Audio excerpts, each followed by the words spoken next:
Hello everyone, welcome back to access IAS. I am Sandeep Kumar. आज हम बात करेंगे यूपीएससी 2026 जो प्रीलिम्स 4 मई को होने वाला है उसकी सीसेट स्ट्रेटजी के बारे में, अर्थात जीएस सेकेंड पेपर जो सीसेट के रूप में सिविल सर्विस एप्टीट्यूड के रूप में जाना जाता है। क्यों बात करेंगे, क्या इसके रीजन है। आप लोग प्रीलिम्स का जब रिजल्ट आता है तो हमेशा आप देखते हो, या कट ऑफ जब आती है तो आप कुछ तब समझ में आता है कि सीसेट में फेल होने वाले की संख्या बहुत ज्यादा है। बहुत सारे ऐसे अभ्यर्थी हैं जिनका जीएस फर्स्ट पेपर आउटस्टैंडिंग होता है। किसी के 100 नंबर बन रहे हैं तो किसी को 110 नंबर बन रहे हैं, किसी को 115 बन रहे हैं, ठीक है। लेकिन सीसेट में उनके 66 नंबर भी नहीं आ रहे हैं। क्या ऐसे रीजन है? 80 सवाल हैं, 27 सवाल सही करने हैं, फिर भी उनका सीसेट नहीं हो पा रहा है। क्या ऐसी चीजें हैं? और यही कारण है कि हमारा मेंस जो हम बहुत अच्छी तैयारी करते हैं, सीसेट की वजह से हम कभी मेंस लिखने का मौका ही नहीं मिलता, है ना। तो क्या इसमें देखो, मोटे मोटे 3 टॉपिक हैं। अगर हम इसको ठीक से एलोबरेट करें तो मोटे मोटे 3 टॉपिक हैं। पहला है मैथ। मैथ से लगभग मान के चलो 30 से 35 सवाल आते हैं। उसके बाद है तुम्हारा रीडिंग कॉम्प्रिहेंशन, ठीक है। रीडिंग कॉम्प्रिहेंशन से लगभग पर ईयर 25 से 30 सवाल के बीच में आते हैं। तो ये ऑन एन एवरेज लगभग 60 सवाल बन जाते हैं। और उसके बाद लगभग 17 से 20 सवाल आते हैं आपके रीजनिंग के, ठीक है। अब जिस हिसाब से सीसेट का लेवल है ना भाई, अगर लेवल की बात करें तो लेवल वही गेट का आईआईटी लेवल के मैथ के सवाल तो इतने टफ आ जाते हैं, इतने लेंथी आ जाते हैं कि आपको लगाते लगाते 5 से 7 मिनट लगते हैं। कहने को ये 10th स्टैंडर्ड का एग्जाम है कि नहीं, 10th सिर्फ आपकी मैथ एबिलिटी चेक करनी है, मेंटल एबिलिटी चेक करनी है, ठीक है, और संख्यात्मक योग्यता तय करनी है। आपकी रीडिंग कॉम्प्रिहेंशन स्पीड क्या है, कैसे आप चीज़ों को एलोबरेट करते हैं, ये चेक करनी है। लेकिन ऐसा लगता नहीं, ऐसा लगता है कि यूपीएससी जानबूझ के खासकर हिंदी पट्टी के विद्यार्थियों या अन्य भारतीय भाषाओं के विद्यार्थियों के साथ दुर्व्यवहार करता है, ठीक है। माना यह जाता है क्योंकि बहुत सारे हम में से विद्यार्थी हैं जिनको पढ़ने के बहुत अच्छे अवसर नहीं मिले, उनको महाविद्यालय नहीं मिले, लोकल कॉलेजों से ग्रेजुएशन कंप्लीट कर लिया, फिर सिविल सर्विसेज की प्रिपरेशन करने आ गए, तो उनका बेसिक इतना बहुत स्ट्रांग नहीं होता। इवन इसमें फेल होने वालों की संख्या, ये जो तुम्हारे बीटेक होल्डर्स हैं, मेडिकल वाले हैं, साइंस साइड के स्टूडेंट हैं जो बीएससी करके आते हैं, या फिर आर्ट बैकग्राउंड के बच्चे हैं जिनका मैथ पहले से ही कमजोर होता है, तो सभी का एवरेज है, बस आर्ट साइड वालों का थोड़ा एवरेज ज्यादा है। लेकिन अगर इस पेपर के लिए ठीक से स्ट्रेटजी अपनाई जाए और ठीक से चीजों पर ध्यान केंद्रित किया जाए तो ये पेपर बहुत इजी हो जाता है, ठीक है। जो बच्चे इस पेपर के लिए पहले से प्रिपेयर रहते हैं, तो देखो सबसे पहले अपना बेसिक मजबूत करो, मौलिक जो कॉन्सेप्ट्स हैं उन पर ध्यान केंद्रित करो, और अपने पढ़ने की समझ और उसकी गति में सुधार करना होता है। देखो सिंपल सा है, एक दिनचर्या बनाओ। अब दिनचर्या में देखो, बेस जब तक आपका मजबूत नहीं होगा, चाहे वो जीएस फर्स्ट पेपर के लिए हो, आप कोई भी सब्जेक्ट पढ़ो, अगर बेसिक आपके कॉन्सेप्ट क्लियर नहीं है, ठीक है, जो बेसिक कॉन्सेप्ट्स हैं वो अगर आप समझ नहीं पा रहे हैं तो स्टैंडर्ड चीजें क्या ही समझेंगे, करंट अफेयर से उसको कैसे तालमेल बिठाएंगे।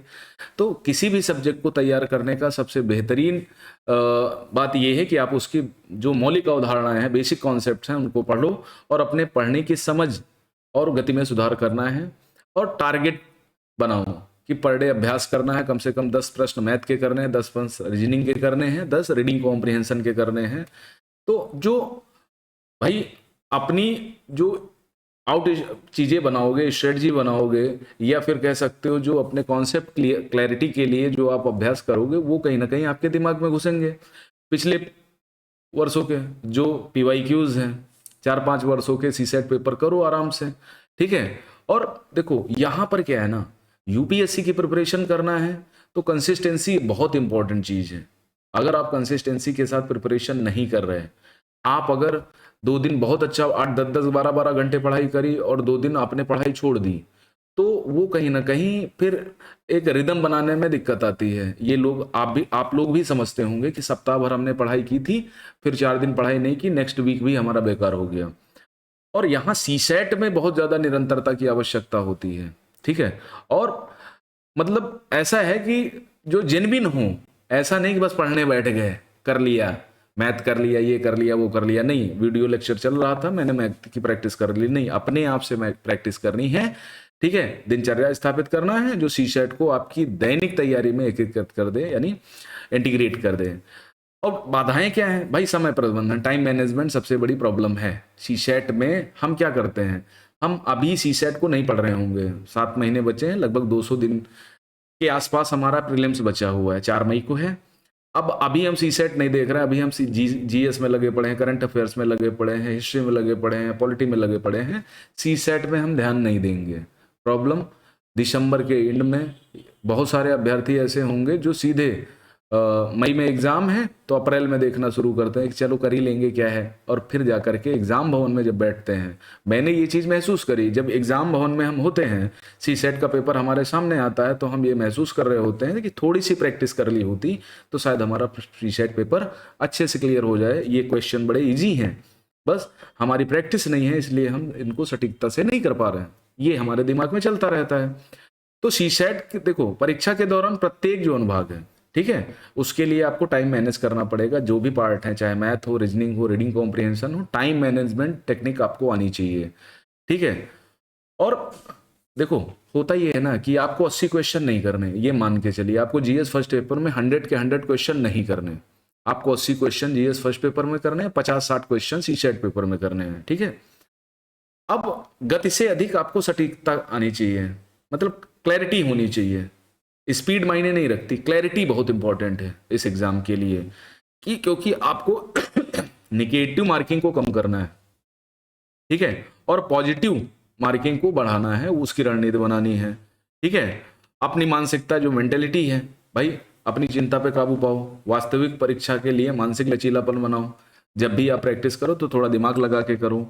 ठीक है, सीसेट को जीएस के साथ आप एकीकृत कर दो, इंटीग्रेट कर दो। ठीक है, जब प्रीलिम्स एग्जाम की तैयारी कर रहे हो तो सीसेट की तैयारी जीएस के विषयों के गहन पुनरीक्षण में समय मुक्त करती है। देखो क्या होता है ना कि जैसे हमने पॉलिटी पढ़ना शुरू किया, ठीक है, पॉलिटी पढ़ ली, हमको पॉलिटी बहुत अच्छी तरह से तैयार हो गई, लेकिन जब सीसेट का हम रीडिंग कॉम्प्रिहेंशन पढ़ते हैं और वो कहीं ना कहीं पॉलिटिकल बैकग्राउंड से आता है, तो हम वहाँ मिसमैच कर जाते हैं, क्योंकि हमारा दिमाग तो लक्ष्मीकांत में रखा हुआ है, और जब लक्ष्मीकांत में रखा हुआ है तो यहाँ भी वही गड़बड़ होती है। तो ये समझदारी आपको बहुत अच्छी आनी चाहिए। मैंने बताया ना कि बेसिक कॉन्सेप्ट्स आपकी समझ में आने चाहिए, तो उसको चाहे नोट डाउन करो या कुछ भी करो, लेकिन समझ में आना चाहिए। तो एक ब्लूप्रिंट बना लो, और लंबे तैयारी चक्र के दौरान जब आप बड़ी तैयारी कर रहे हो, यूपीएससी कोई छोटा मोटा एग्जाम नहीं है, ठीक है, कि 10-15-20 लाख लोग फॉर्म अप्लाई करते हो, उसमें करीब 8 लाख लोग बैठते हो, ऐसा कुछ नहीं है, 2-2.5 लाख लोग बैठते हैं मैक्सिमम। ठीक है, मान लिया 100 लोगों ने फॉर्म भरा तो फॉर्म पेपर देने सिर्फ 50 लोग जाते हैं, आधे लोग तो हवाबाजी में फॉर्म भरते हैं। तो कोई छोटा मोटा एग्जाम नहीं है, और यूपीएससी अपने आप में जानते ही हो, हजारों प्रकार के उस पर आरोप लगाए जाते हैं कि हिंदी वालों के साथ दुर्व्यवहार करती है, इंग्लिश वालों को प्रमोट करती है। तो ऐसा हो भी सकता है और नहीं भी हो सकता है भाई, क्लियर इन्फॉर्मेशन किसी के पास नहीं है। हाँ, हिंदी का रिजल्ट हर बार खराब आता है, उसके कुछ मौलिक कारण ये हैं कि हम प्रैक्टिस कम करते हैं, पढ़ाई हम बहुत अच्छी करते हैं, और हम मेहनत बहुत अच्छी करते हैं, किताबों को हम रट्टू तोता बन जाते हैं, लेकिन कॉन्सेप्ट क्लैरिटी कम होती है हमारी।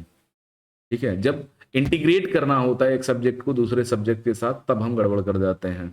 यही काम हम सीसेट में करते हैं। तो लंबे, जब भी आपको साल 1.5 साल, भाई 1.5-2 साल की तैयारी के बाद ही आपको प्रीलिम्स में बैठना है। जब आप बेसिक स्ट्रांग नहीं हैं, आप हिंदी पट्टी से आए हो, आप यूपी बिहार जैसे राज्यों से आपने शिक्षा प्राप्त करी है, तो ये मान के चलिए आपका बेसिक बहुत अच्छा नहीं है, तो आपको एनसीईआरटी की मदद लेनी पड़ सकती है, आपको कोचिंग क्लासेस की मदद लेनी पड़ सकती है, लेकिन हाँ, जहां से आपको अच्छा आउटपुट मिले वहीं पर आप काम करना शुरू करिए।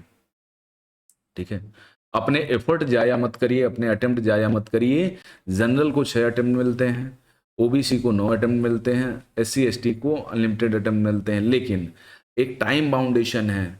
20 साल, 20 साल से ज़्यादातर जो बच्चे 21 साल से लेकर के 27 साल की एज तक लगभग 70% लोग हो जाते हैं।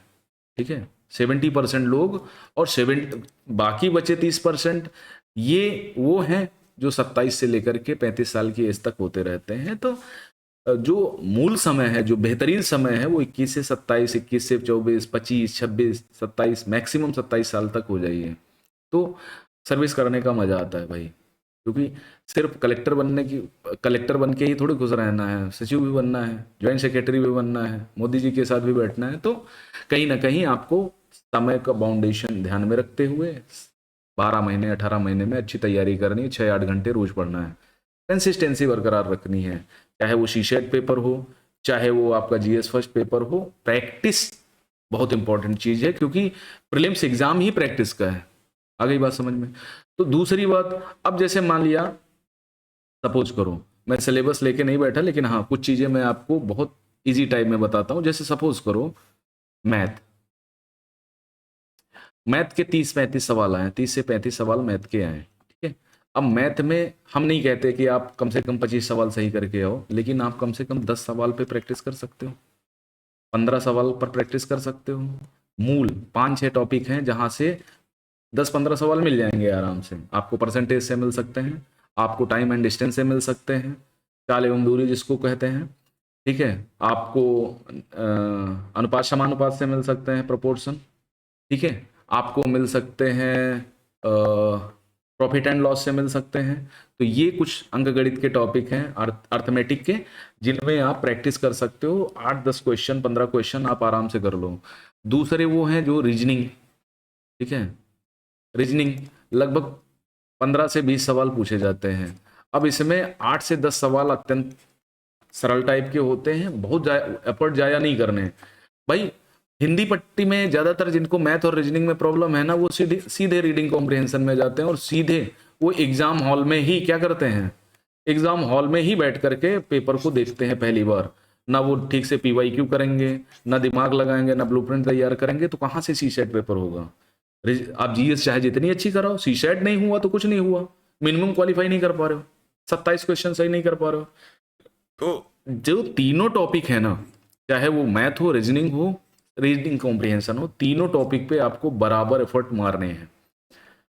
10-10 15-15 क्वेश्चन हर टॉपिक से छाटना है। रीडिंग कॉम्प्रिहेंशन ज्यादा बेटर है, क्योंकि रीडिंग कॉम्प्रिहेंशन में प्रश्न सही होने के 50-50 या 60-40 चांसेस होते हैं, आप चाहे जितना रीडिंग कॉम्प्रिहेंशन के मास्टर हो, क्योंकि वहां टीचर का जो जिसने पेपर बनाया उसका माइंडसेट क्या रहा होगा, ठीक है, किस माइंडसेट से वो विकल्प छांटेगा, एक विकल्प सही होगा, 2 विकल्प सही होंगे, तो बहुत सारी चीजें हो जाती हैं, ठीक है। तो समझदारी के साथ सीसेट को करिए, सीसेट बहुत इंपॉर्टेंट चीज है। और ये मान के चलो कम से कम 10-12 हजार बच्चों की जिंदगी हर साल सीसेट सिर्फ ले जाता है, इससे कम नहीं। 10-12 से ऊपर ही बच्चे होंगे जो सीसेट में हर साल फेल होंगे, जीएस उनका आउटस्टैंडिंग होगा। और उसका प्रॉब्लम कारण ये है कि लैक ऑफ प्रैक्टिसेस, हम प्रैक्टिस नहीं करते हैं, हम सीसेट को बहुत इजी लेते हैं। तो अभी आपके पास मौका है, 6-7 महीने का जो भी टाइम है, 1-1.5 घंटे पर डे दीजिए। और मैंने एक स्ट्रेटजी बताई थी कि आप किसी भी एग्जाम को बहुत अच्छा कर सकते हैं, पर डे 1 आवर का एक टाइम निकालिए जो आपके लिए सुटेबल हो, सुबह शाम दोपहर रात कोई भी। इसमें क्या करो, 10 पीवाईक्यू, ठीक है, 10 पीवाईक्यू डेली। दूसरा, एक मेंस का आंसर राइट करो, सप्ताह में एक ए से, ठीक है, एक मेंस का आंसर राइट करो, एक पीवाईक्यू करो, और थोड़ा सा जो वोकैबुलरी है या मैथ रीजनिंग के पीवाईक्यू हैं, कम से कम 5-5 6-6 सवाल वो करने का प्रयास करो। ये 3 आप काम अगर आप करते हो, या ये नहीं कर पा रहे हो, तो सिलेबस को एक बार सिलेबस आपकी बेंच पर होना चाहिए, और सिलेबस आपको सारा रटा हुआ होना चाहिए, और जितने 10 सालों के पीवाईक्यू हैं उनको रट डालो। इतना काम कर लोगे, 100% है आपको एग्जाम में कोई फेल नहीं कर सकता, ये मेरी गारंटी है। बस इतना काम करो, 100% आप, मेरी गारंटी है कि आपको एग्जाम में फेल नहीं हो सकते। बहुत सारे टॉपर्स हैं जो इस स्ट्रेटजी को प्रयोग करते हैं और आराम से सफलता अर्जित करते हैं बिना किसी रोक टोक के, ठीक है। तो सीसेट निकालने का एकमात्र मूल मंत्र है प्रैक्टिस, प्रैक्टिस और प्रैक्टिस। सीसेट आप तभी पार कर पाओगे जब आपकी प्रैक्टिस बहुत कमाल की होगी, और जिसकी प्रैक्टिस नहीं है उसका सीसेट कभी नहीं हो सकता, वो चाहे पत्थर पे लिखवा ले या लोहे पे लिखवा ले मुझसे। बात समझ में आई ना भाई? जीएस पढ़ो, खूब पढ़ो, 6 घंटे पढ़ो, लेकिन कम से कम 1 से 1.5 घंटे इस पेपर को भी दे सकते हो। मैथ को इतना वो मत समझो, बहुत सारे बच्चे होंगे जिनको मैथ नहीं आती होगी, मैं मानता हूं, बहुत सारे ऐसे होंगे जिनको रीजनिंग भी नहीं आती होगी, बहुत सारे ऐसे होंगे जिनको रीडिंग कॉम्प्रिहेंशन नहीं आता होगा। तो तीनों को, लेकिन आपको जब यार आप इतनी बड़ी इतिहास पढ़ सकते हो, इतनी बड़ी पॉलिटी पढ़ सकते हो, इकोनॉमी पढ़ सकते हो, तो ये क्यों नहीं कर सकते हैं? थोड़ा इंग्लिश क्यों नहीं सीख सकते भाई?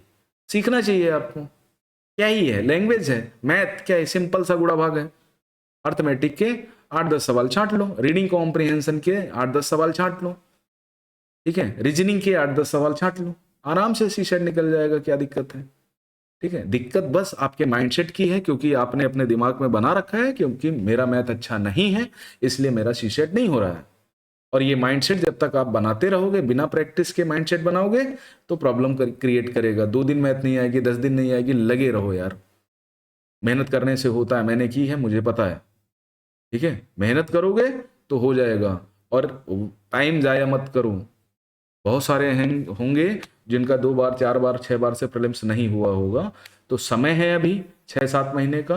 पर डे 1 से 1.5 घंटे की प्रैक्टिस करो। जी उबेगा, मन उबेगा, लेकिन फिर भी प्रैक्टिस करो।